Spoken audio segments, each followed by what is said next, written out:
Hey guys, we are excited to announce the launch of the Thinkware CPL filter. A circular polarizer filter will suppress reflections from the windshield and the dashboard of your vehicle.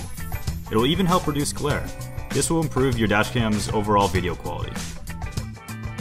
In the box includes a quick start guide, a cleaning cloth, and a CPL filter.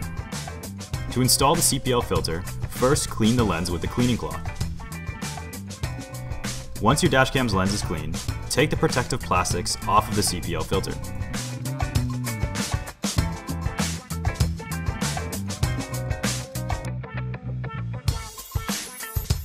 Line the guide points vertically with the camera lens.